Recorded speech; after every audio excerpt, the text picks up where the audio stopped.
Good evening, students. My name is Gunjan. I am MBBS student at AIMS Nagpur. We were doing chapter number 3 of 12th class biology, that is human reproduction. उसकी NCERT exemplar के हमने very short MCQs कर लिए थे. So now let's start with short answer type questions. Then we will do today very long answer type questions. Okay. So let's see what is question number first of short answer type question. आप late screen पे देखिए, आपको questions दिख रहे होंगे. Yes. So first question is asking a human female experiences two major changes, menarche and menopause, during her life. Mention the significance of both the events. सबसे पहले you should understand what is menarche and what is menopause. मिनार्क किसको बोलते हैं, मिनोपोज किसको बोलते हैं. सो मिनार्क is basically the term जब हम यूज करते हैं जब भी फीमेल में मेंस्ट्रुएशन चालू होता है, उसकी मेंस्ट्रुएशन साइकिल और मेंसेस आने उसको चालू होते हैं, मतलब ब्लीडिंग होना चालू होता है. तो उस एज में, जिस एज में ये चालू होता है उसको हम बोलते हैं मिनार्क स्टेज. ठीक है. व्हेन इट स्टार्ट, तो स्टार्ट. ठीक है. और मिनोपोज कब बोलते हैं, मिनोपोज तब बोलते हैं जब मेंस्ट्रुएशन होना बंद हो जाता है. मिनोपोज कब बोलेंगे, जब ये बंद हो जाता है. तो व्हेन इट स्टॉप्स, तो उस एज को हम बोलते हैं मिनोपोजल स्टेज. तो क्वेश्चन बोल रहा है कि एक ह्यूमन फीमेल एक्सपीरियंस करती है दोनों चेंजेस उसकी लाइफ में, तो इन दोनों इवेंट्स का क्या सिग्निफिकेंस है, मतलब ये दोनों इवेंट्स क्या इंपॉर्टेंस रखते हैं. जैसा कि मैंने बताया, एक स्टेज होती है जब ह्यूमन फीमेल में मिनार्क एंड मिनोपोज होता है. तो इमेज में आप देख सकते हैं 11 to 12 ईयर्स की जब एक बच्ची होती है तो ब्लीडिंग होनी चालू होती है. ठीक है. मेंस्ट्रुएशन साइकिल चालू होती है, तो वो मिनार्क स्टेज होती है. देन 12 to 50 ईयर्स के बीच का जो टाइम होता है, उस टाइम को पूरा मेंस्ट्रुएशन टाइम होता है वो पूरा. एंड जब 50 साल की हो जाती है तो मिनोपोज हो जाता है, ब्लीडिंग होना बंद हो जाता है, मेंस्ट्रुएशन साइकिल बंद हो जाती है. ठीक है. तो इनका डिफरेंस भी एक टेबुलर फॉर्म में यहाँ पे दे रखा है. अगर इसके बीच का डिफरेंस आपसे पूछा गया तो आप ये डिफरेंस लिख के आ सकते हैं कि मिनार्क के अंदर ये फर्स्ट मेंस्ट्रुएशन पीरियड होता है. मिनार्क फर्स्ट मेंस्ट्रुअल पीरियड, जो स्टार्ट ऑफ मेंस्ट्रुएशन होता है ह्यूमन फीमेल्स में. एंड मिनोपोज होता है end of menstrual period, and होता है. ठीक है. एंड एंड होता है मेंस्ट्रुएशन का ह्यूमन फीमेल में, और मिनार्क होता है स्टार्ट. ये एज अगर पूछे तो मिनार्क की होती है 11 to 16 years of age, menopause की होती है 45 to 50 years of age. And menarche एक मार्क करता है beginning of reproductive phase, and menopause mark करता है एंड ऑफ रिप्रोडक्टिव फेज. मतलब बेसिकली मिनोपोज के बाद फीमेल रिप्रोड्यूस नहीं कर सकती है, और मिनार्क से पहले भी फीमेल रिप्रोड्यूस नहीं कर सकती है. जो सबसे अच्छा रिप्रोडक्शन का टाइम होता है वो मिनार्क एंड मिनोपोज के बीच में ही रहता है. मिनार्क जब होता है तो एलिवेशन होता है ईस्ट्रोजन का. ठीक है. एलिवेशन ऑफ ईस्ट्रोजन होता है, ईस्ट्रोजन के लेवल्स बढ़ जाते हैं. जब मेनोपॉज होता है तो डिक्लाइन होता है ईस्ट्रोजन के लेवल्स का. And symptoms such as irritability, moodiness, acne, irregularity in period, ये सब जब मिनार्क होते हैं तो आपने देखा होगा जब प्यूबर्टी स्टेज आती है एक गर्ल की, तो उसके चेहरे पे बहुत सारे एक्ने होने चालू हो जाते हैं, मूड स्विंग्स होने लगते हैं, गुस्सा ज्यादा आता है, इरिटेशन होता है. तो ये सारे फीचर्स होते हैं. मेनोपॉज के अंदर ब्लोटिंग होना लग जाता है, नींद कम आने लग जाती है, वेट गेन होने लग जाता है, हेयर लॉस होता है, स्किन ड्राइनेस होता है, और जोड़ों में दर्द भी होता है. मतलब हड्डियों में, जोड़ों में दर्द होता है. तो ये सब जो सिम्टम्स होते हैं मेनोपॉज में होते हैं. तो आपको पहले तो डिफरेंस क्लियर हो गया मिनार्क एंड मेनोपॉज का. अब हम बता सकते हैं कि इसका सिग्निफिकेंस क्या है. तो जैसा आपने डिफरेंस में देखा, इसका यही सिग्निफिकेंस है कि मिनार्क तो एक बिगिनिंग है मेंस्ट्रुएशन साइकिल की, तो ये स्टार्ट होती है प्यूबर्टी में, और ये मार्क करती है अटेनमेंट ऑफ सेक्सुअल मैच्योरिटी, मतलब अब फीमेल रिप्रोड्यूस कर सकती है. That is the significance of menarche. Menopause का क्या सिग्निफिकेंस है कि ये एंड स्टेज है वुमेन के मेंस्ट्रुअल साइकिल का, और ये एंड ऑफ रिप्रोडक्टिव स्टेज को मार्क करता है. तो that is the significance of menopause. Okay.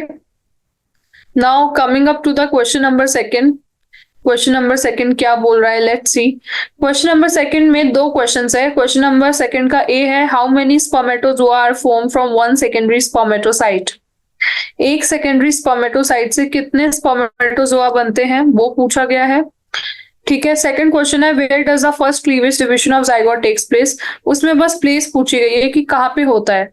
तो वन बाय वन आंसर करते हैं। तो सबसे पहले फर्स्ट क्वेश्चन का आंसर देखते हैं। फर्स्ट क्वेश्चन था कि कितने सारे स्पर्मेटोजोआ बनते हैं एक सेकेंडरी स्पर्मेटोसाइट से। तो आप ये डायग्राम देखिए, इस डायग्राम से आपको साफ साफ समझ आ जाएगा। तो डायग्राम में दिया हुआ है, सबसे पहले स्पर्मेटोगोनियम है, उसके बाद एक प्राइमरी स्पर्मेटोसाइट होता है जो डिप्लॉयड ही होता है, that is diploid only. Okay, उसके अंदर म्योसिस वन होगा। म्योसिस वन होगा तो क्या बनेगा, सेकेंडरी स्पर्मेटोसाइट बनेगा। ठीक है, और ये बनेंगे दो, और इनका जो डिप्लॉयडी होगा वो होगा एन, हैप्लॉइड होगा। फिर म्योसिस टू होगा और 4 स्पर्मेटिड्स बनेंगे। तो 4 स्पर्मेटिड्स हैं, 2 सेकेंडरी स्पर्मेटोसाइट है एंड 1 प्राइमरी स्पर्मेटोसाइट है। तो क्वेश्चन में पूछा था कितने स्पर्मेटोजोआ बनेंगे फ्रॉम 1 सेकेंडरी स्पर्मेटोसाइट। ठीक है, अब स्पर्मेटिड्स बने, स्पर्मेटिड्स के साथ अब स्पर्मेटिड मैच्योर हुए और उन्होंने 4 स्पर्म सेल्स बनाई। स्पर्म सेल्स को हम क्या बोलते हैं, स्पर्मेटोजोआ भी बोलते हैं, स्पर्मेटोजोआ, जोआ। ठीक है, ZOA, स्पर्मेटोजोआ भी बोलते हैं इनको। तो देखिए, 2 सेकेंडरी स्पर्मेटोसाइट जो है वो आपके 4 स्पर्मेटोजोआ बना रहे हैं। तो एक सेकेंडरी स्पर्मेटोसाइट कितने बनाएगा, अगर 2 से 4 बन रहे हैं, सिंपल मैथ है, तो 1 से कितने बनेंगे, 2 बनेंगे, तो आंसर वुड बी 2। ठीक है, ये चीज आपको लैंग्वेज में लिखनी है और मेंशन करनी है, कुछ नहीं है। तो you can mention in your language. ठीक है, कैसे मेंशन करोगे, 2 आंसर आ तो गया है, आप ऐसे लिख के आ सकते हो कि number of spermatocyte from secondary spermatocyte. तो secondary spermatocyte is a product of first meiotic division of primary spermatocyte during spermatogenesis. 2 spermatozoa बनते हैं from 1 secondary spermatocyte by second meiotic division. ठीक है, मैंने आपको समझा दिया है कैसे। यहाँ पे 2 से 4 हो रहे हैं तो 1 से 2 होगा। ठीक है, तो answer will be 2। Now second question बोल रहा है सेकंड का B, where does the first cleavage division of zygote takes place. तो first cleavage division of zygote हमने पहले भी पढ़ा था। ठीक है, डायग्राम के थ्रू मैंने आपको कल बताया था कहाँ पे होता है, तो आप ही बताइए कहाँ पढ़ा था हमने। फीमेल रिप्रोडक्टिव ट्रैक्ट कौन सा था जहाँ पे डिवीजन हो रहा था। और एक हिंट मैं आपको दूं तो ये है कि जहां पे फर्स्ट डिवीजन हो रहा था वहीं पे फर्टिलाइजेशन भी टेक प्लेस कर सकता है। तो कौन सा पार्ट था, या very good, that was fallopian tube. और फैलोपियन ट्यूब में भी कहाँ पे था, एम्पुलरी इस्थमिक जंक्शन। यस, तो ये फैलोपियन ट्यूब होता है। ठीक है, ये फिम्ब्रे होते हैं, यहाँ पे ओवरी है एंड ये इसका एम्पुला होता है, ये इस्थमस होता है। तो इसका जो जंक्शन होता है यहाँ पे पहला फर्स्ट क्लीवेज होता है। तो डायग्राम में देख लिया है हमने, यहाँ पे पॉइंट्स में भी ये चीज मेंशन की थी एंड पढ़ी थी। ओके, तो fallopian tube is the answer. देखिए यहाँ पे लिखा भी था, fertilisation takes place and it is a site of first zygote cleavage division, ampullary isthmic junction. If you can't see, I can highlight ampullary isthmic junction is the site of first zygote cleavage division. ये हमने कल पढ़ा था, very short में भी आया था ये। तो वही चीज आपको शॉर्ट आंसर में दोबारा पूछी गई है and you have to write that only. So what would be your answer? Your answer is cleavage का मतलब पहले समझा देना क्या होता है। cleavage का मतलब होता है repeated mitotic division that occurs in the zygote resulting in the increased number of cells. तो फर्स्ट क्लीवेज होता है फैलोपियन ट्यूब में, और फैलोपियन ट्यूब में आप स्पेसिफिक लिख के आना, क्या लिख के आओगे, यहाँ पे मैं लिख देती हूँ जो आपको लिख के आना है, एम्पुलरी इस्थमिक जंक्शन। ओके, नीचे मैं लिख रही हूँ इस्थमिक, एम्पुलरी इस्थमिक जंक्शन। ठीक है, जंक्शन। तो ये आपका फैलोपियन ट्यूब में पार्ट है जहां पे होता है first cleavage division. Now question number third, corpus luteum in pregnancy has a long life. However, if fertilization does not take place, it remains active only for 10 to 12 days. Explain. What is corpus luteum बेटा? corpus luteum क्या होता है? जब भी आपका ovulation होता है तो वो ग्राफिन फॉलिकल से होता है। ग्राफिन फॉलिकल की क्या क्या स्टेजेस होती हैं? Primary follicle, then secondary follicle, ये जो है ये सेकेंडरी फॉलिकल होते हैं, secondary follicle, and then your tertiary follicle. Okay, तो this is your tertiary follicle and then it forms Graafian follicle. यहाँ से आपका निकल जाता है ओवम, ये निकल गया। तो ये जो बचा हुआ पार्ट है ना ओवम निकलने के बाद, इसको हम बोलते हैं कॉर्पस ल्यूटियम। तो क्वेश्चन बोल रहा है कि अगर फर्टिलाइजेशन हो जाता है, ठीक है, तो प्रेगनेंसी अगर हो जाती है तो कॉर्पस ल्यूटियम की एक लंबी लाइफ होती है। लेकिन अगर फर्टिलाइजेशन नहीं होता है तो ये ओनली 10 to 12 डेज तक ही रहता है, उसके बाद ये डिजेनरेट कर जाता है। Only 10 to 12 days. तो इसका रीजन पूछा है, तो आपको अभी तक चैप्टर पढ़ के इतना तो समझ आ गया होगा कि हर चीज यहाँ पे हार्मोन के ऊपर नीचे होने से हो रही है। हार्मोन ऊपर नीचे हो रहा है तो चेंजेस बॉडी में हमें दिख रहे हैं।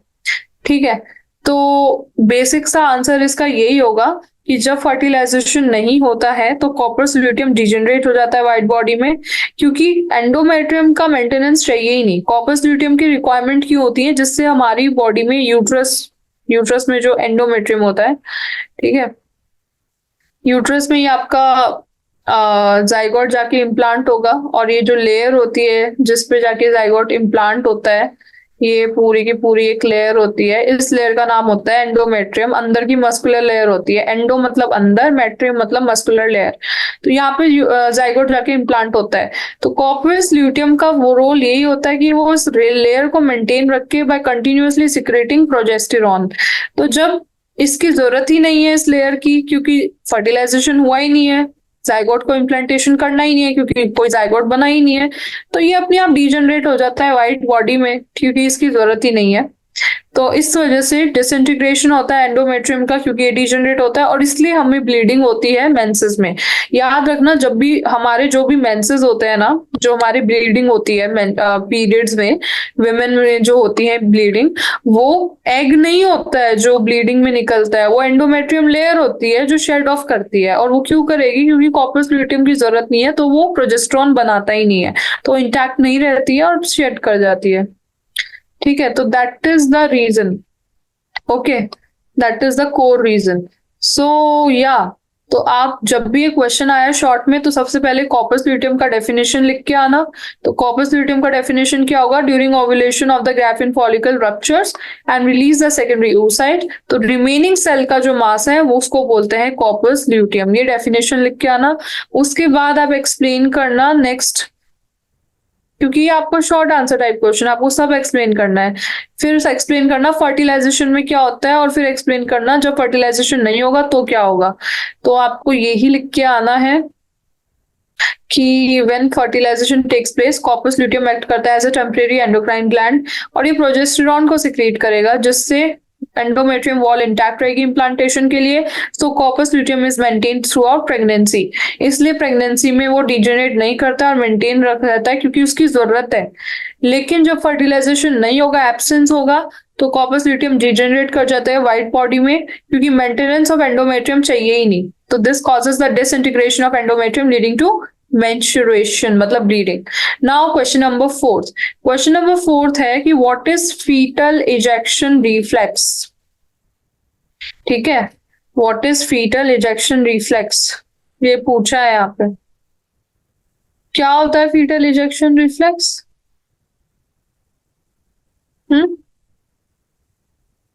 What is fetal ejection reflex? One second. क्या? Explain how it leads to parturition. तो इसमें दो चीज पूछी है कि फीटल इजेक्शन रिफ्लेक्स क्या है वो बताइए, और कैसे ये पार्ट्यूरेशन को लीड करता है वो बताइए। ठीक है, तो देखते हैं क्या होता है फीटल इजेक्शन रिफ्लेक्स, और पार्ट्यूरेशन क्या होता है। पार्ट्यूरेशन होता है आपके जो भी फीटस है उसका आपकी मदर बॉडी से बाहर निकलना, मतलब डिलीवरी को हम बोलते हैं पार्ट्यूरेशन। ठीक है, बेसिकली डिलीवरी इज पार्ट्यूरेशन। जो डिलीवरी ऑफ बेबी है ना, दैट इज कॉल्ड पार्ट्यूरेशन। तो क्वेश्चन में पूछा कि एक फीटल इजेक्शन रिफ्लेक्स नाम की चीज होती है, डिलीवरी को हम बोलते हैं पार्ट्यूरेशन। ये मैं यहाँ पे लिख देती हूँ जिससे आपको कंफ्यूजन ना हो। और अब क्वेश्चन में पूछा एक फीटल इजेक्शन रिफ्लेक्स होता है, तो पहले तो एक्सप्लेन करो कि ये क्या होता है और फिर बताओ कि ये पार्ट्यूरेशन में कैसे हेल्प करता है। तो फीटल इजेक्शन रिफ्लेक्स एक सिग्नल है जो कंप्लीटली डेवलप फीटस अपनी मदर को देता है, ठीक है। कंप्लीटली डेवलप फीटस और प्लेसेंटा दोनों मिलके मदर को देते हैं, जिससे माइल्ड यूटेराइन कॉन्ट्रैक्शंस होती हैं। और फीटल इजेक्शन रिफ्लेक्स जब होता है तो माइल्ड यूटेराइन कॉन्ट्रैक्शंस होती हैं, तो ये माइल्ड यूटेराइन कॉन्ट्रैक्शन ट्रिगर करती है रिलीज ऑफ ऑक्सीटोसिन। इनसे फिर रिलीज होता है ऑक्सीटोसिन, और जब ऑक्सीटोसिन रिलीज होता है ना, तो और स्पैजम्स होते हैं और स्ट्रॉन्ग कॉन्ट्रैक्शंस होती हैं। Oxytocin in leads to stronger uterine contractions, और यही प्रोसेस कंटिन्यू होती है until a stronger contraction leads to expulsion of the baby through the birth canal और पार्टुरेशन। ठीक है, तो बेसिकली क्या हो रहा है, फीटल इजेक्शन रिफ्लेक्स एक सिग्नल है जो फीटस, बच्चा और प्लेसेंटा दोनों मिलके मदर को दे रहे हैं कि मदर आप अपने यूट्रस को कॉन्ट्रैक्ट करो। कॉन्ट्रैक्ट मतलब मसल को कॉन्ट्रैक्ट करना है, ठीक है। तो वो रिफ्लेक्स है जो बच्चा और प्लेसेंटा मिलके मदर को देते हैं, ठीक है। इससे क्या होती है, माइल्ड कॉन्ट्रैक्शंस। माइल्ड का मतलब थोड़ी थोड़ी कॉन्ट्रैक्शंस होती है, ज्यादा हाई इंटेंसिटी की नहीं होती है। लेकिन जब ये माइल्ड कॉन्ट्रैक्शंस होती है ना, माइल्ड कॉन्ट्रैक्शंस होती हैं, तो ये ऑक्सीटोसिन रिलीज करा देती हैं, और ऑक्सीटोसिन से स्ट्रॉन्ग कॉन्ट्रैक्शंस होती हैं, और स्ट्रॉन्ग कॉन्ट्रैक्शन से फिर डिलीवरी हो जाती है बच्चे की, मतलब पार्ट्यूरेशन हो जाता है। तो ये पूरा का पूरा चीज आपको मेंशन करना है, ठीक है। Now question number 5th, except endocrine function, what are the other function of placenta? Endocrine function के अलावा और क्या फंक्शन होते हैं प्लेसेंटा के, वो बताना है। ओके, तो प्लेसेंटा सबसे पहले डिफाइन करो, प्लेसेंटा क्या होता है। तो placenta is the structural and functional connection. क्या होता है, स्ट्रक्चरल एंड फंक्शनल। देखो वैसे हमें लेमन में तो सब पता है कि देखिए ये आपका यूट्रस है, इसमें बेबी है, बेबी के आसपास जो है वो प्लेसेंटा है जो बेबी को कंटिन्यूअसली ब्लड और फूड सप्लाई करता रहता है, ठीक है। लेकिन हमें ना एक डेफिनेशन में पूरा साइंटिफिक वे में लिखना होता है। तो वो साइंटिफिक वे ऐसे मेंशन करना होता है कि this is a structural and functional connection between uterine wall and foetus. Foetus बच्चा और यूट्राइन वॉल मतलब मदर, इसके बीच में जो फंक्शनल और स्ट्रक्चरल कनेक्शन है उसका नाम ही प्लेसेंटा है। प्लेसेंटा एंडोक्राइन ग्लैंड की तरह कैसे एक्ट करता है, तो placenta act as an endocrine gland by secreting hormones जैसे oestrogen, HCG, human placental lactogen, progesterone, oestrogen, ठीक है। एंडोक्राइन ग्लैंड होगा, एंडोक्राइन ग्लैंड का मतलब है कि एनी टिश्यू, ठीक है, any tissue which secrete hormone is called endocrine gland. Okay, that is called secrete hormone, इसको बोलते हैं हम एंडोक्राइन ग्लैंड। ओके, तो जो एंडोक्राइन ग्लैंड है वो प्लेसेंटा इसकी तरह एक्ट इसलिए करता है क्योंकि प्लेसेंटा क्या क्या सिक्रीट करता है, एचसीजी सिक्रीट करता है, एचपीएल सिक्रीट करता है, एस्ट्रोजन सिक्रीट करता है, प्रोजेस्टेरॉन सिक्रीट करता है, गोनाडोट्रोफिन सिक्रीट करेगा, है ना। इसलिए ये एंडोक्राइन ग्लैंड की तरह एक्ट करता है। लेकिन क्वेश्चन में पूछा ये सब तो हमें पता है, इसके अलावा और क्या फंक्शन होते हैं। जैसा मैंने आपको पहले बताया था कि न्यूट्रिएंट, फूड सप्लाई बॉडी मतलब बच्चे को न्यूट्रिएंट सप्लाई, ब्लड सप्लाई, ये सब कराता है, तो वो सब आपको लिख लेना है। तो फर्स्ट तो ये न्यूट्रिएंट पास होते हैं from maternal blood to foetus through placenta, first तो यही लिख के आओगे। दूसरा, बच्चा जो भी एक्सक्रीट करेगा ना, बच्चा जो भी एक्सक्रीटरी प्रोडक्ट होगा, जो वेस्ट प्रोडक्ट होगा बच्चे का, वो पास कहाँ से करेगा, वो भी फीटल ब्लड से मैटरनल ब्लड में जाएगा, और बीच में कनेक्शन क्या होगा, प्लेसेंटा कनेक्शन रहेगा। थर्ड क्या है, थर्ड ये है कि 1 सेकेंड, हाँ, थर्ड क्या है, it act as an ultra filter and allow the entry of antibodies against certain disease like measles, diphtheria, ये जो सारी जो डिजीज है ना, इनके खिलाफ जो एंटीबॉडीज चाहिए बॉडी में बच्चे को, वो बच्चे के अंदर एंटीबॉडीज लाने का जो पासवे है ना, वो भी क्या है, प्लेसेंटा है। तो it's an ultra filter and allow the entry of antibodies, ठीक है, वो भी यहीं तक आती है। तो जो प्रोटेक्शन इम्यूनिटी है बच्चे की, वो बच्चे का न्यूट्रिशन और बच्चे का एक्सक्रीशन, तीनों काम जो करेगा, क्या क्या, न्यूट्रिशन, एक्सक्रीशन और इम्यूनिटी, तीन काम। इसको आप NEI से याद कर लीजिए, ठीक है। ये तीनों काम प्लेसेंटा करेंगे एक्सेप्ट एंडोक्राइन ग्लैंड फंक्शन, मतलब हार्मोन के अलावा ये सब काम भी प्लेसेंटा करेगा। नाउ क्वेश्चन नंबर 7, नहीं, question number 6, why doctors recommend breast feeding during initial period of infant growth? क्यों डॉक्टर रिकमेंड करते हैं breast feeding initial period of infant growth में? तो इसका आंसर तो आप सबको अपने आप ही पता होना चाहिए। सिंपल सा 2 लाइन का आंसर है कि बच्चा जो अभी अभी पैदा हुआ है, जो अभी अभी बच्चा पैदा हुआ है, उसको हम बोलते हैं इन्फेंट। इन्फेंट स्टेज कितने से कितने के बीच में होती है? इन्फेंट स्टेज जो है वो आपकी इनिशियल ईयर्स ऑफ बर्थ जो है, मतलब आप अभी पैदा हुए तो आपका 0 से लेके कितने तक, 2 साल तक, 2 इयर्स तक, उसको हम इन्फेंट स्टेज बोलते हैं, 2 इयर्स, ठीक है। तो इन्फेंट के अंदर बहुत सारे डिजीज होने के चांस हैं, इसको बहुत सारे डिजीज हो जाएंगे। तो इसको क्या चाहिए, इस डिजीज को रोकने के लिए, इसको रोकने के लिए इन्फेंट को चाहिए इम्यूनिटी, ठीक है। क्या चाहिए? इम्यूनिटी चाहिए। अब इम्यूनिटी जो आएगी बच्चे के अंदर, वो कैसे आएगी? एंटीबॉडीज की हेल्प से आएगी, एंटीबॉडीज। और ये एंटीबॉडीज कहाँ से आएंगी? हम क्या दवाई देंगे एंटीबॉडीज की? नहीं, हम मदर का मिल्क जो बनता है ना मदर के अंदर, उसके अंदर ऑलरेडी एंटीबॉडीज है, न्यूट्रिएंट्स है, सारी चीजें हैं जो बच्चे को स्ट्रांग बनाएगा। तो mother milk, it has everything, antibodies भी है, न्यूट्रिएंट्स भी है, पानी भी है, सारे मिनरल्स एंड न्यूट्रिएंट्स है। तो ये सब इसके अंदर है, तो ये बच्चे को देंगे, ठीक है। तो बेसिक सा आंसर है कि doctor recommend breast feeding during initial period because for a few days during start milk produce by colostrum. पहले जो स्टार्ट होता है मिल्क जो मदर प्रोड्यूस करती है उसका नाम होता है कोलोस्ट्रम। कोलोस्ट्रम मिल्क का ही नाम है जो मदर इनिशियल डेज में प्रोड्यूस करती है। तो उसके अंदर लिखा हुआ है फुल ऑफ एंटीबॉडीज। देखिए एक ही आंसर है इसका, ये आप लिख के आ जाना, antibodies for protection and increasing immunity and strength of baby. Now, question number 7. What are the events that take place in the ovary and uterus during follicular phase of menstrual cycle? Follicular phase of menstrual cycle है, तो उस time पे कौन कौन से events हैं जो body के अंदर होंगे, ठीक है। और कौन कौन से फेज होते हैं मेंस्ट्रुअल साइकिल में? पहला फेज होता है फॉलिकुलर फेज, दूसरा होता है ल्यूटियल फेज। डायग्राम देख लीजिए, ये देखिए जो डायग्राम दिखा रखा है, इस डायग्राम में 0 से लेके 14 डेज जो है, इसके बीच में जो फेज है ना, ये पूरा का पूरा फेज होता है फॉलिकुलर फेज।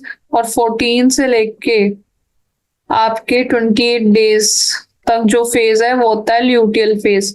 तो क्वेश्चन में पूछा है कि ये जो फॉलिकुलर फेज है ना, ये यहाँ से लेके यहाँ तक, इसमें कौन कौन से इवेंट्स होते हैं वो सब मेंशन करना है। तो इवेंट्स चाहे हार्मोन का ऊपर नीचे होना वो भी मेंशन करना है, ठीक है। आपकी यूट्रस में क्या चेंजेस हो रहे हैं वो भी मेंशन करना है, और आपके फॉलिकल्स में क्या चेंजेस हो रहे हैं वो भी मेंशन करना है। इवेंट्स मतलब सारे इवेंट्स, तो वो सब एक पॉइंट वाइज मैंने लिख रखे हैं। तो अच्छा पढ़ते हैं अभी क्या क्या इवेंट्स हैं। तो पहले से चालू करते हैं। पहला इवेंट क्या मेंशन किया है? दूसरे कलर का पेन लेते हैं, बोर हो गया रेड कलर से। कौन से कलर के पेन से पढ़ाओगे? पर्पल कलर, ठीक है। देखिए, primary follicle mature into Graafian follicle. Follicular phase की बात हो रही है, क्या क्या होता है फॉलिकुलर फेज में? तो प्राइमरी फॉलिकल जो होता है वो ग्राफियन फॉलिकल में चेंज हो जाता है। पहला स्टेप तो यही होता है इस फेज में कि सबसे पहले ये ओवोनिया होते हैं, उससे oocyte बनता है, oocyte फिर डिवाइड करके फॉलिकल में बनाता है। तो पहले बनता है प्राइमरी फॉलिकल, फिर बनेगा सेकेंडरी फॉलिकल, फिर बनेगा आपका टर्शरी, टर्शरी फॉलिकल बनाएगा ग्राफिन फॉलिकल। तो ये सारी स्टेज आती है आपके फॉलिकुलर फेज में। तो ये सारा जो स्टेप है ये आपका फर्स्ट पॉइंट है कि प्राइमरी फॉलिकल से ग्राफिन फॉलिकल बनता है, तो वो सारे स्टेप्स। सेकेंड, सिक्रीशन होता है ईस्ट्रोजन का। इस फेज में ईस्ट्रोजन का सिक्रीशन ना बढ़ जाता है बेटा, ठीक है, फॉलिकुलर फेज में, याद रखना। ईस्ट्रोजन बढ़ेगा तभी ये सारा डेवलपमेंट होगा। थर्ड, एंडोमेट्रियम लाइनिंग जो यूट्रस की होती है वो रीजनरेट करती है थ्रू प्रोलिफरेशन। अभी अभी क्या हुआ था ना, ब्लीडिंग हुई, मेंसेस हुए, तो पूरी एंडोमेट्रियम शेड कर गई, ब्लड से बाहर निकल गई। तो जैसे ही मेंसेस खत्म होते हैं वैसे ही फॉलिकुलर फेज चालू हो जाता है। तो इस फेज में जो अभी एंडोमेट्रियम की लेयर टूट के शेड होके ब्लड के थ्रू ब्लीडिंग में बाहर निकली है ना बॉडी से, तो पूरी एंडोमेट्रियम लेयर ना वापस रीजनरेट होने लग जाती है, वापस वॉल पे आने लग जाती है। तो थर्ड पॉइंट यही है कि रीजनरेशन होता है through proliferation. And last point है कि शेडिंग ऑफ एंडोमेट्रियम होता है, लाइनिंग स्टार्ट टेकिंग प्लेस। ये भी जो शेडिंग होती है ये स्टार्टिंग में होती है, इनिशियल पार्ट जो है फेस का उसमें होगी, उसके बाद रीजनरेशन होगा। तो दोनों पॉइंट लिखना, शेडिंग भी होती है और रीजनरेशन दोनों चीज होती है इस फेज में। तो ये 4 पॉइंट्स आपको लिख के आने हैं, ठीक है। एक हार्मोन का पॉइंट हो गया, एक ग्राफिन फॉलिकल का पॉइंट हो गया और एक यूट्राइन लेयर का पॉइंट हो गया।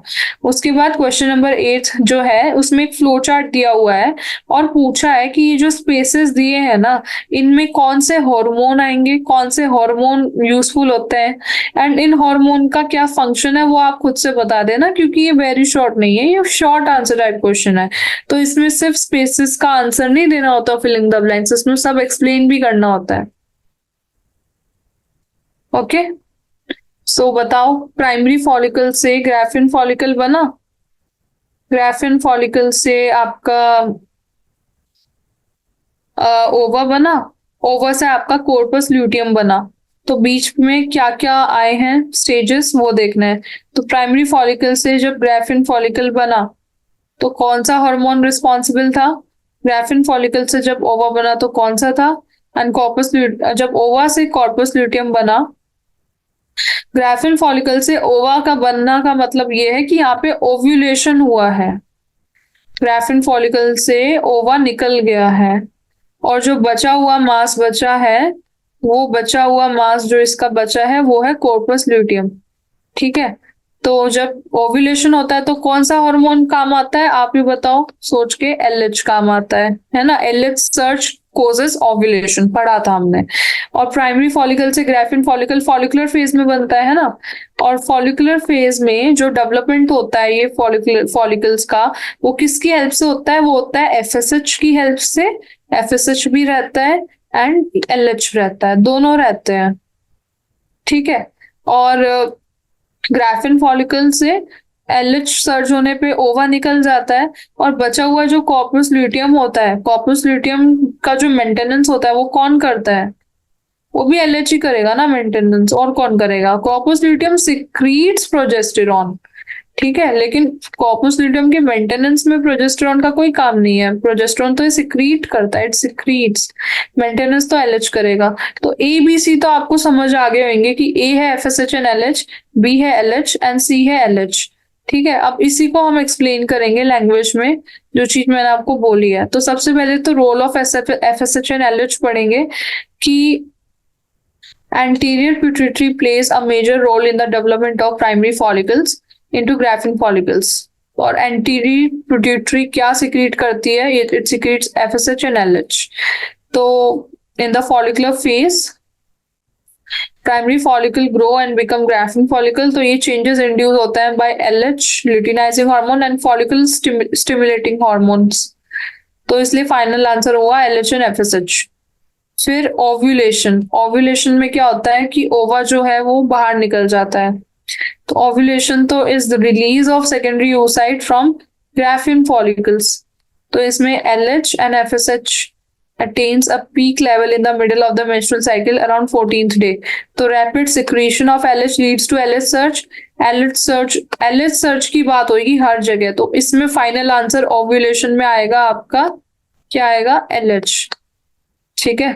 Now corpus luteum, corpus luteum तो जब रिलीज हो जाता है सेकेंडरी oocyte का, तो under the influence of LH only corpus luteum maintain रहता है, और कॉर्पस ल्यूटियम जो होता है वो येलो कलर का बॉडी होता है, एंड ये हार्मोन प्रोजेस्टेरॉन को सिक्रीट करता है, इट रिलीजेस। ठीक है, तो इन्फ्लुएंस तो एलएच का ही रहेगा, तो इसमें भी final answer fill in the blank में होगा आपका LH. Now question number 9। Question number 9 बोल रहा है give a schematic label diagram to represent oogenesis without descriptions. तो इसमें सीधे सीधे बोला है कुछ डिस्क्राइब मत करो, बस एक डायग्राम बना दो। उस डायग्राम से अच्छे से समझ आना चाहिए कि oogenesis हो रहा है। तो देखिए मैंने कोई डिस्क्रिप्शन नहीं डाला है इस क्वेश्चन में, बस डायग्राम बनाया है, क्योंकि क्वेश्चन में लिखा हुआ है पहले से विदाउट डिस्क्रिप्शन, कोई डिस्क्रिप्शन नहीं देना है, बस डायग्राम बना के समझाना है। पर डायग्राम इतना नीट और अच्छा वेल डिफाइंड होना चाहिए कि सब समझ आना चाहिए डायग्राम देखते ही। ठीक है, तो डायग्राम देखिए क्या क्या दिया है। डायग्राम में सबसे पहले चालू करें हम अपने ओगोनिया से। तो this is your foetal life जो हम पढ़ेंगे। देखो 3 लाइफ में डिवाइड, आपके बहुत सारी लाइफ होती है एक फीमेल के अंदर। ठीक है, तो हम बेसिकली इसको डिवाइड करेंगे 5 लाइफ में। तो पहली होगी फीटल लाइफ, जब फीमेल एक मदर के बॉडी के अंदर ही है, उसकी अभी वूम में ही है, फीमेल बाहर आई ही नहीं है, दुनिया में उसने जन्म ही नहीं लिया है, वो लाइफ होती है फीटल लाइफ। उसमें भी आपका oogenesis तभी से चालू हो जाता है, जो oogenesis की प्रोसेस होती है। फिर बर्थ होगा, फिर चाइल्डहुड होगा, फिर होगी प्यूबर्टी। प्यूबर्टी में होता है क्या, मिनार्क, पढ़ा था हमने, याद आया, मिनार्क पहला क्वेश्चन ही था। उसके बाद एडल्ट रिप्रोडक्टिव लाइफ होती है जो पूरा मेंस्ट्रुएशन लाइफ होती है, और लास्ट में आपका एल्डरली होता है। यहाँ पे मैं लिख देती हूँ, लिखा नहीं है। एल्डरली में आपका क्या होगा, मेनोपॉज होगा, पर इसका कोई सिग्निफिकेंस नहीं है oogenesis में, क्योंकि तब तक तो oogenesis हो चुका होता है। oogenesis रुक जाता है एल्डरली में आके, it stops here, oogenesis stops here. Okay, सब रुक जाता है वहां पे। तो oogenesis का यही मतलब है कि oogonia से लेके हम पहुंचेंगे कहां तक, ओवम तक पहुंचेंगे, ओवम को बाहर निकालेंगे, तो दैट इज oogenesis। तो क्रोमोसोम देखते चलना कितने कितने हैं। सबसे पहले स्टार्ट मैंने जैसे बोला oogonia से हुआ, तो oocyte आया, प्राइमरी oocyte आया। प्राइमरी oocyte तक बन जाएगा जब बॉडी के अंदर ही है फीमेल, मतलब फीटल लाइफ में ही, अभी वो मदर के वूम के अंदर ही है, तो प्राइमरी oocyte तक पहुंच जाएगा तब तक। क्रोमोसोम नंबर 46 मतलब डिप्लॉइड ही स्टेज है। ये हुआ माइटोसिस डिफरेंशिएशन, oogonia से प्राइमरी oocyte। अब होगा फर्स्ट मियोटिक डिवीजन। ये कब होगा, फर्स्ट मियोटिक डिवीजन आपका होता जाएगा और प्यूबर्टी में जाके होगा। यहाँ पे रुक जाएगा, सिजेशन हो जाएगा। ठीक है, रुक गया है। फर्स्ट मियोटिक डिवीजन होगा आपका, नहीं, रुकिए, एक एरर हुआ यहाँ पे, देखिए ध्यान से समझना है इस चीज को। हाँ, देखिए जो फर्स्ट मियोटिक डिवीजन है ना बेटा आपका, ये आपका बर्थ से लेके चाइल्डहुड पूरा होता जाएगा, मतलब through out this stage first meiotic division होता जाएगा, और सेकेंडरी oocyte बनते जाएंगे। फिर क्या होगा, जैसे ही बच्ची प्यूबर्टी अटेन करेगी, प्यूबर्टी अटेन करते ही सेकेंडरी oocyte में सेकेंड मियोटिक डिवीजन होगा। यहाँ पे जब सेकेंडरी oocyte से ओवम बनेगा ना, तो सेकेंड मियोटिक डिवीजन रहेगा, second meiotic division. First meiotic division puberty तक हो चुका है, बर्थ से लेके चाइल्डहुड सब हो चुका है, प्यूबर्टी तक फर्स्ट मियोटिक डिवीजन हो गया है, सेकेंडरी oocytes बन चुके हैं। अब वो सस्टेन है, वो सीज हो गए हैं उस स्टेज में, वो आगे बढ़ ही नहीं रहे हैं, उनमें सेकेंड मियोटिक डिवीजन हो ही नहीं रहा है। वो कब होगा, जब प्यूबर्टी होगी, जब प्यूबर्टी अटेन होगी तो सेकेंड मियोटिक डिवीजन होगा। सेकेंड मियोटिक डिवीजन होगा तो एक प्राइमरी oocyte से 2 सेल्स निकलेंगी। पहली सेल होगी फर्स्ट पॉलर बॉडी, जो किसी काम की नहीं होगी। सेकेंड सेल होगी आपकी सेकेंडरी oocyte। ठीक है, ये बन चुकी है। अब सेकेंडरी oocyte के 2 डिवीजन होंगे तो बनेगा, पहला सेल होगा सेकेंड पॉलर बॉडी, जो किसी काम की नहीं होगी। सेकेंड सेल होगा ओवम, जो रिलीज होगा। तो ये oogonia से ओवम तक का सफर ऐसा रहता है। ठीक है, डिप्लॉइडी क्या होती है, पहले प्लॉइडी नंबर्स क्या होता है, पहले तो सारे 46 ही होते हैं oocyte, फिर जाके जब सेकेंडरी oocyte बनता है वो होता है मोनोप्लॉइड, 23 क्रोमोसोम नंबर होंगे। ओवम का भी मोनोप्लॉइड होता है। ठीक है, नाउ क्वेश्चन नंबर आपका 9th। ये तो हो गया। Question number 10th। Question number 10th क्या बोल रहा है, देखिए। क्वेश्चन नंबर 10th में बोला है कि, कहाँ गया, हाँ, क्वेश्चन नंबर 10th बोल रहा है what are the changes in the oogonia during the transition of a primary follicle to graafian follicle. oogonia में क्या चेंजेस होते हैं जब एक प्राइमोर्डियल फॉलिकल आपका ग्राफिन फॉलिकल में चेंज हो जाता है। ये प्राइमोर्डियल फॉलिकल है। क्वेश्चन में वैसे बोला है प्राइमरी से, मतलब यहां से जब आपका ये बनेगा ग्राफिन फॉलिकल, क्या है, ओव्यूलेटिंग फॉलिकल है, ये बनेगा। तो जो oogonia है उसमें क्या क्या चेंजेस होंगे, मतलब ये जो सेल्स सारी है ना, यहाँ से लेके यहाँ तक का हमें मेंशन करना है कि क्या क्या चेंजेस होंगे। तो लेट्स सी क्या क्या चेंजेस होंगे, फिर उसी को हम वर्ड्स में बना के लिख देंगे। ओके, तो देखिए, सबसे पहले अंदर की जो पूरी सेल है वो तो ऊ साइट ही है। ये ऊ साइट का न्यूक्लियस होता है, ठीक है। न्यूक्लियस के बाहर ये वाली जो लेयर होती है जोना पेलुसिडा लेयर होती है, और इसके बाहर की जो लेयर होती है वो ग्रैन्युलोसा सेल्स की लेयर होती है, जिसको हम कोरोना रेडिएटा भी बोलते हैं। ग्रैन्युलोसा सेल्स की लेयर होती है, आपको ये सेल्स दिख रही होंगी ब्लू कलर की यहाँ पे बनी है, ठीक है। उसके बाद सेकेंडरी फॉलिकल जब बनेगा तो आपकी जो ऊ साइट है उसके अंदर क्या होगा ना, ये सेल्स का डिफ्रेंशिएशन होना चालू होगा, ठीक है। तो न्यूक्लियस का साइज थोड़ा छोटा हो जाएगा, फिर साइटोप्लाज्म बढ़ जाएगा, और जोना पैलुसिडा भी अच्छे से डिफ्रेंशिएट हो जाएगी। और ग्रैन्युलोसा सेल का पहला वन लेयर था, ओनली वन लेयर, अभी एक और लेयर बनेगा, बनने चालू होगा सेकेंडरी फॉलिकल में, ठीक है। फिर जब टर्शियरी फॉलिकल बनेगा ना, तो एक एंट्रम में डिवाइड हो जाएगा, ये थिका सेल्स आ जाएंगी।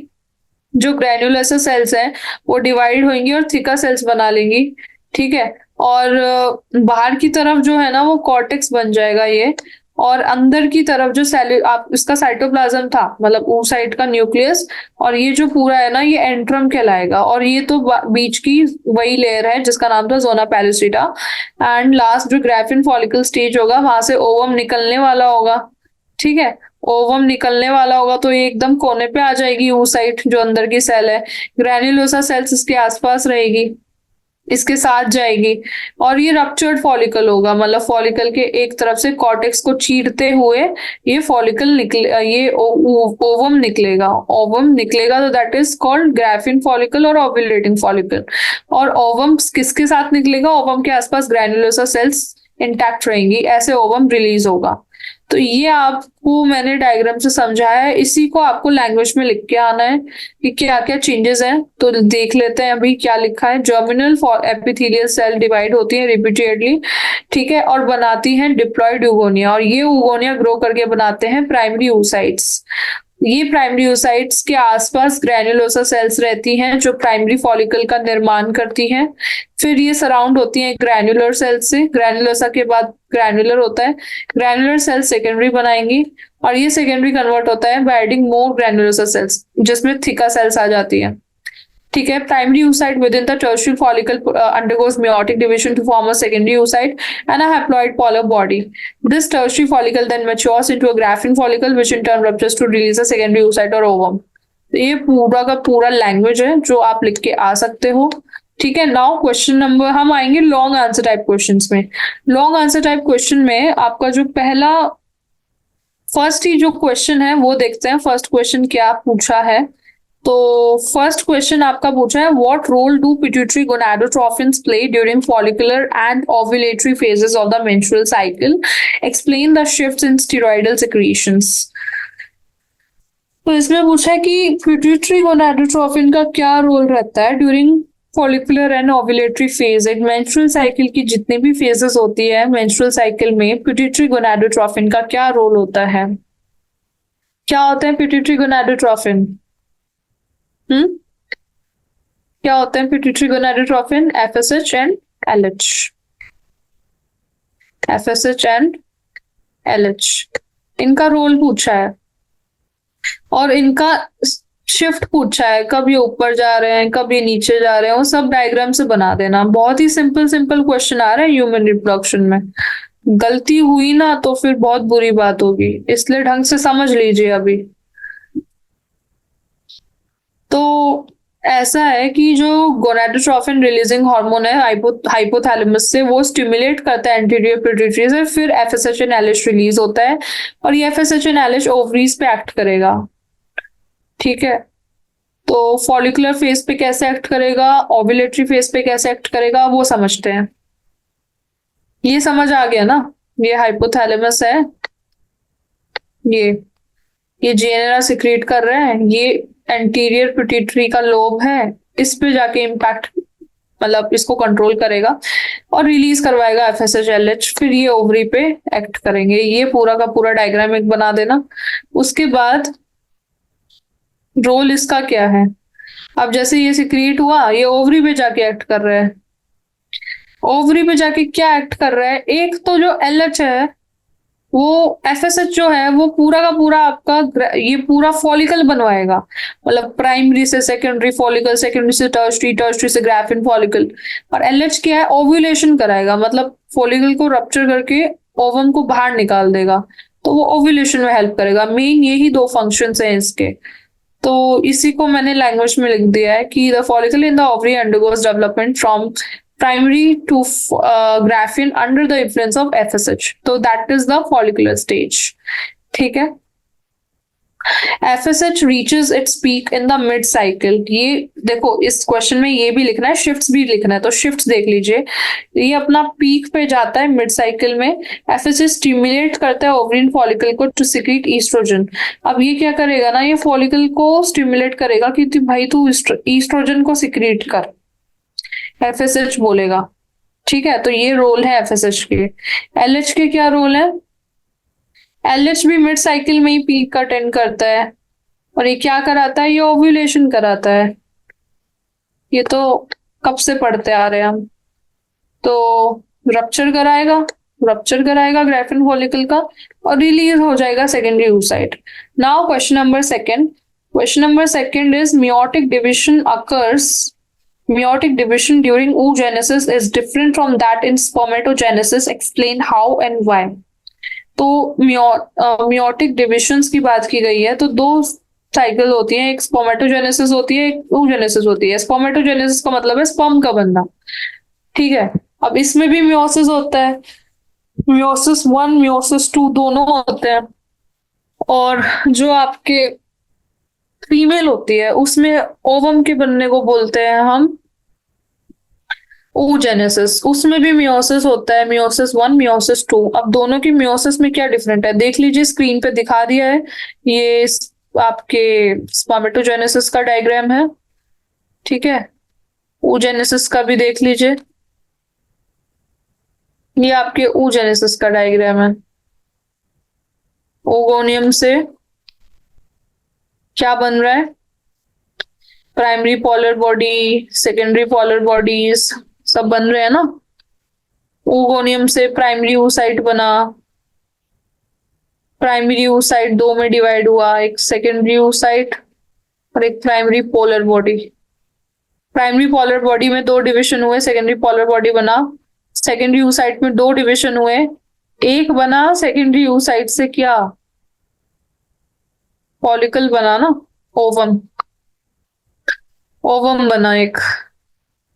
और दूसरा क्या बना, दूसरा बना,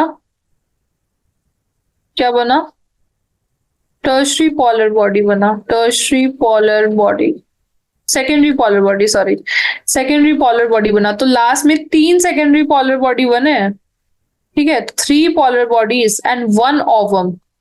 तो ये आपका है oogenesis। और स्पर्मेटोजेनेसिस तो बहुत ही सीधा सीधा है, सब सेम बन रहा है। इसमें प्राइमरी से 2 सेकेंडरी स्पर्मेटोसाइट बन रहे हैं, सेकेंडरी स्पर्मेटोसाइट से 4 स्पर्मेटिड्स बन रहे हैं, 4 स्पर्मेटिड्स 4 स्पर्म सेल्स बना रही है, सब सेम है। तो यही मेजर डिफरेंस है। तो इसी को लैंग्वेज में लिख देना है। पहले स्पर्मेटोजेनेसिस का लिखते हैं, तो प्राइमरी स्पर्मेटोसाइट में मियोसिस 1 होता है, 2 सेकेंडरी स्पर्मेटोसाइट बनेंगे, मियोसिस 2 होगा, फिर 4 स्पर्मेटिड्स बन जाएंगे, फिर वो स्पर्म्स बना लेंगे। ठीक है, तो मेल के अंदर हम लिखेंगे कि जो स्पर्मेटोजेनेसिस है वो कंटिन्यूअस प्रोसेस है एंड के बाद ही होता है। फीमेल में रुक रुक के होगा, पहले फीटल स्टेज में होगा, फिर प्यूबर्टी में होगा, तो रुक रुक के हुआ है, सिजेशन हो गया है बीच में, एक साथ नहीं हुआ है, तो it's non continuous. Non continuous, ठीक है, कंटिन्यूअस बिल्कुल भी नहीं है ये, नॉन कंटिन्यूअस है। दूसरा, इसके अंदर म्योसिस 1 होता है और प्रोफेज 1 में फिर वो अरेस्ट हो जाता है प्राइमरी oocyte बनाने के बाद। प्राइमरी oocyte प्यूबर्टी अटेन होने पे फर्स्ट म्योटिक डिविजन करती है और first polar body and secondary oocyte बनेगा। Secondary oocyte begins meiosis 2 and it's arrested in the metaphase meiosis 2. It's ovulated in this stage and during the time of fertilization it completes meiosis forming ooted and second polar body. The ooted changes into ovum. So that is the main difference that you will write in your question number second. Now question number third is asking the zygote passes through several developmental stages till implantation. Describe each stage briefly with suitable diagrams.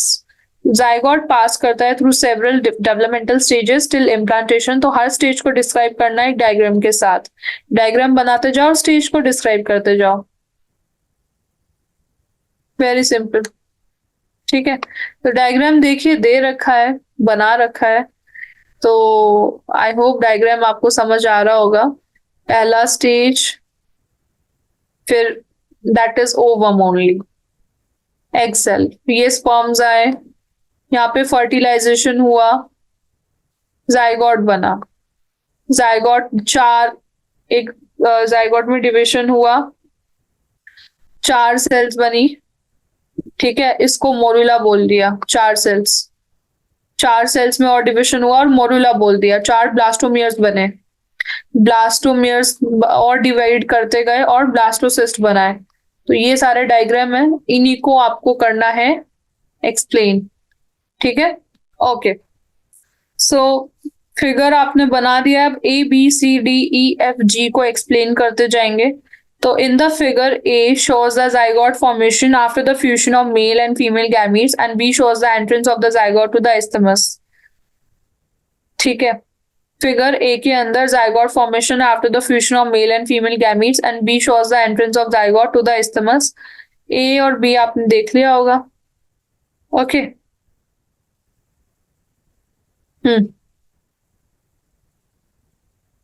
उसके बाद cleavage stage, cleavage stage आपका सी से चालू हुआ है, ये जो सी बन गया आपका, यहाँ पे क्लीवेज हुआ, 4 ब्लास्टोमियर्स बने, फिर और क्लीवेज हुआ, फिर मोरुला बना। तो ये ए है, एक के बाद ये बी है, बी सी डी सारी क्लीवेज वाली स्टेज है, ये यहाँ से लेके देखिए, यहाँ से जो स्टेज चालू हो रही है ना आपकी, यहाँ से लेके सारी क्लीवेज वाली स्टेज है। यहाँ पे जाके फिर इम्प्लांटेशन वाली स्टेज है। इम्प्लांटेशन किस में होगा? ब्लास्टोसिस्ट, इस फॉर्म में इम्प्लांटेशन होगा। तो डायग्राम यही बना देना और फिर नीचे एक्सप्लेन कर देना। देखिए क्लीवेज स्टेज को एक्सप्लेन किया है। With in the isthmus only zygote form by the fusion of male, और इसमें 2 सेल स्टेज रहता है। अब ये जो है ये डिवाइड करेगा, तो क्लीवेज क्लीवेज फैलोपियन ट्यूब से ही चालू हो जाएगा, फैलोपियन ट्यूब से ही क्लीवेज चालू हो जाएगा। तो पहले 2 से 4 बनेंगे, 4 से 8 बनेंगे, मोरुला बनेगा, फिर ये 16 बनाएंगे, ठीक है। फिर 16, 8 to 16 सेल स्टेज को हम मोरुला बोलेंगे। तो देखिए यहाँ पे 8 to 16 जो स्टेज, 8 to 16 सेल की जो स्टेज है वो मोरुला है, ठीक है। इन स्टेज को बोलते हैं morula. This morula divides continuously to form a blastocyst and moves into the uterus. तो the trophoblast is the layer arrange in the blastocyst. Blastocyst के बाहर एक लेयर होती है ट्रोफोब्लास्ट। ट्रोफोब्लास्ट की जो लेयर होती है वो हेल्प करती है इम्प्लांटेशन में। किसमें हेल्प करेगी? इम्प्लांटेशन में हेल्प करेगी ये लेयर, ओके। ट्रोफोब्लास्ट लेयर होती है, वो आपको मेंशन करना होगा layer, because that's the important part. Implantation in the fundic part of the uterus, that is endometrium layer में ही करेगा। उसके बाद तो फिर नथिंग इज देयर। जो इम्प्लांटेशन होगा वो किस स्टेज में होगा? ब्लास्टोसिस्ट स्टेज में होगा। लिख दिया यहाँ पे, सर्कल कर दिया। तो that's all you have to write here. Implantation की बात भी की है। इम्प्लांटेशन को बोला है कि embedded in the endometrium of the uterus called as implantation, okay. तो implantation, trophoblast, blastocyst, morula and first cleavage, ये 4-5 पॉइंट्स आपको लिख के आना है। Now fourth is draw a neat diagram of the female reproductive system and label the parts associated with the following. एक diagram बनाना है फीमेल रिप्रोडक्टिव सिस्टम का। तो देखिए डायग्राम तो हमने बना दिया है, ये डायग्राम है जी फीमेल रिप्रोडक्टिव सिस्टम का। और पार्ट्स क्या क्या लिखे हैं, एक पार्ट ए लेबल करो प्रोडक्शन ऑफ गैमीट। तो प्रोडक्शन ऑफ गैमीट कहाँ पे होता है, ओवरी में होता है ना, राइट। तो ए क्या हो गया आपका, ए हो गया ये, दिस इज ओवरी, ठीक है। तो यहाँ पे होगा प्रोडक्शन ऑफ गैमीट। बी है साइटो फर्टिलाइजेशन। साइटो फर्टिलाइजेशन क्या होता है, फैलोपियन ट्यूब या फिर ओविडक्ट। तो ये हो गया आपका साइटो फर्टिलाइजेशन, ठीक है। सी है site of implantation which is uterus. ये हो गया आपका साइट ऑफ इम्प्लांटेशन जो यूट्रस है। तो ये तो हो गया आपका बी, ये हो गया आपका सी। और डी है बर्थ कैनाल। बर्थ कैनाल होता है आपका वेजाइना और सर्विकल कैनाल। तो ये आपका हो गया डी। आई गेस आपको ये सब तो समझ आ गया। नाउ इनको हम डिफाइन करेंगे। तो वेजाइना से शुरू करते हैं। वेजाइना क्या है, वेजाइना एक मस्कुलर और इलास्टिक ट्यूब है जो कनेक्ट करती है सर्विक्स को एक्सटर्नल बॉडी में, ठीक है। इसको हम बोलते हैं बर्थ कैनाल भी। बर्थ कैनाल जो डी था ना वो है ये। तो ये एक्सप्लेन कर देना, ये चाइल्ड बर्थ में हेल्प करती है, इट्स कॉल्ड बर्थ कैनाल क्योंकि एक्सपेंड होती है डिलीवरी के टाइम पे और चाइल्ड बर्थ कराती है। फिर वूम्ब है यूट्रस। यूट्रस क्या काम आता है, यूट्रस इम्प्लांटेशन के काम होता है, तो इसको बोलते हैं हम साइट ऑफ इम्प्लांटेशन, ठीक है। तो यूट्रस को हम वूम्ब भी बोलते हैं लेमन में। ये मस्कुलर इन्वर्टेड पियर शेप ऑर्गन होता है फीमेल रिप्रोडक्टिव ट्रैक्ट का। इसकी वॉल में 3 लेयर्स होती हैं। उसके बाद यहाँ पे इम्प्लांटेशन होता है। Then Fallopian tube. Fallopian tube में साइट ऑफ फर्टिलाइजेशन बोलते हैं, site of fertilization, fertilization F. तो fallopian tube pair of muscular tubes और फनल शेप स्ट्रक्चर्स होती हैं जो एक्सटेंड करती है right and left of the superior corners of the uterus, edge of the ovaries. मतलब ओवरीज को होल्ड करके पकड़े रहती हैं तो एज ऑफ द ओवरीज तक रहती हैं। एंड यहाँ पे फर्टिलाइजेशन होता है। Then ovaries are those organ, यहाँ पे आपका क्या होगा, प्रोडक्शन ऑफ गैमीट होगा, एग सेल्स बनेंगी यहाँ पे, जो ए था हमारा। तो ovaries acts are the main female sex organ that produce the female gametes and various hormones. Now, last question. With a suitable diagram, describe the organization of mammary gland. This is kind of a difficult question. इसके आने के chance इतने हैं नहीं, पर आया तो you have to write it very carefully. ठीक है, पहले एक डायग्राम बनाना होगा। देखो सारे क्वेश्चंस ना मेनली इसमें डायग्राम बेस्ड आ रहा है, तो डायग्राम अच्छे से प्रैक्टिस करके जाना। तो क्वेश्चन में बोला है कि एक सूटेबल डायग्राम बनाओ जिसमें मेमोरी ग्लैंड का ऑर्गेनाइजेशन दिखे, ठीक है। तो डायग्राम ऐसा है कि यहाँ पे आपकी चेस्ट वॉल है, ये आपकी रिब्स है, okay, these are the ribs. तो these are the ribs and this is your chest wall. यहाँ पे आपका पेक्टोरलिस मेजर मसल होता है और इसके जस्ट ऊपर आपकी ब्रेस्ट होती है। तो ये आपका ब्रेस्ट टिश्यू है। तो ब्रेस्ट के अंदर क्या क्या पार्ट्स होते हैं डायग्राम में देख लीजिए। सबसे पहले बाहरी ये वाला जो पार्ट होता है ये होता है निप्पल, ठीक है। और निप्पल से निकलती है आपकी मेजर डक्ट, यहाँ से आपकी निकलेगी मेजर डक्ट। मेजर डक्ट आगे जाके फूलेंगी और बनाएंगी, डिवाइड होंगी पार्ट्स में, ठीक है। छोटे छोटे लॉब्यूल्स बनेंगे तो उनको बोलेंगे ग्लैंड लॉब्यूल्स। तो इनको हम बोलते हैं ग्लैंड लॉब्यूल्स, ठीक है। और ये होती है मेजर डक्ट जो आगे जाके डिवाइड होकर लॉब्यूल्स बनाती है। और आसपास का जो टिश्यू होता है ना ब्रेस्ट में, ये जो टिश्यू है इसको बोलते हैं हम फैटी टिश्यू, ठीक है। और यहाँ पे नर्व एंड ब्लड ये सारा सप्लाई होता है। तो ये जो दिखाई है यहाँ पे, ये आपको वेन्स दिखाई है, mammary veins and blood supply. तो this is your diagram for mammary gland जो आपकी एनसीईआरटी में दिया हुआ है। और आपको इन्हीं डायग्राम को डिस्क्राइब करना है, इस पूरे ऑर्गेनाइजेशन को। तो पार्ट वाइज डिस्क्राइब करते हैं। सबसे पहले memory gland is a paired organ which has an undeveloped duct system and adipose tissue. क्या होता है इसमें, डक्ट सिस्टम होता है, एडिपोज टिश्यू मतलब फैटी टिश्यू यहाँ पे अवेलेबल है, ठीक है, फैट्स अवेलेबल है। And the secretion of the estrogen and progesterone increases when a woman gets pregnant and produces milk when a glandular tissue in the mammary glands. तो secretion of estrogen and progesterone बढ़ जाता है जब female pregnant हो जाती है, ठीक है। तो when a woman gets pregnant, और विमेन प्रेग्नेंट होने में मिल्क प्रोड्यूस करती है, तो मिल्क प्रोड्यूस करती है तब ईस्ट्रोजन हार्मोन और प्रोजेस्टेरॉन का सिक्रेशन बढ़ता है। This is the function, this is not the organisation, but आपको ये पॉइंट लिख के आना है, क्योंकि ये लॉन्ग आंसर टाइप क्वेश्चन है तो हर चीज लिख के आनी है। दिस इज द फंक्शन वाला पॉइंट। आपको तो ऑर्गेनाइजेशन समझाना, तो फर्स्ट ऑर्गेनाइजेशन का पॉइंट तो हो गया ये। Then the glandular tissue of breast form mammary lobes consisting of cluster of cells called alveoli. यहाँ पे भी एल्वेलाई होती है लंग्स की तरह। तो ग्लैंडुलर टिश्यू जो होता है हर ब्रेस्ट का, वो मेमोरी लॉब्स बनाती हैं और इसके अंदर क्लस्टर ऑफ सेल्स होती है जिसको हम एल्वेलाई बोलते हैं। एंड फोर्थ, ये alveoli cells start secreting milk that stored within the cavities of the alveoli. ये जो एल्वेलाई है ये मिल्क सिक्रीट करती है, उस वो मिल्क स्टोर होती है एल्वेलाई की कैविटी में और मेमोरी ट्यूब्यूल्स में ओपन होकर डक्ट में ज्वाइन कर देती है। तो बेसिकली ये आपका एल्वेलाई है, इनके अंदर मिल्क होता है, ये जाके मिल्क को सिक्रीट करती है आपके, ये स्टोर करती है। एल्वेलाई के अंदर एक कैविटी है जहाँ पे मिल्क स्टोर होता है और जब जरूरत पड़ती है तो ये मिल्क ये डक्ट में सिक्रीट कर देती है। ये आपकी डक्ट होती है, ठीक है। तो ये ऐसे डक्ट में मिल्क सिक्रीट होता है एल्वेलाई के थ्रू। Then mammary ampulla is form by the formation of number of mammary ducts. अगर बहुत सारी डक्ट्स को हम ज्वाइन कर दें, मेमोरी डक्ट्स को ज्वाइन कर दें, तो बनता है mammary ampulla, MA, mammary ampulla लिखा हुआ है इधर। तो this is all about the memory gland का पूरा ऑर्गेनाइजेशन। तो आपको मेमोरी एल्वेलाई एक्सप्लेन करना है, मेमोरी एम्पुला एक्सप्लेन करना है, आपको adipose tissue and duct system explain करना है और आपको मिल्क प्रोडक्शन भी एक्सप्लेन करना है।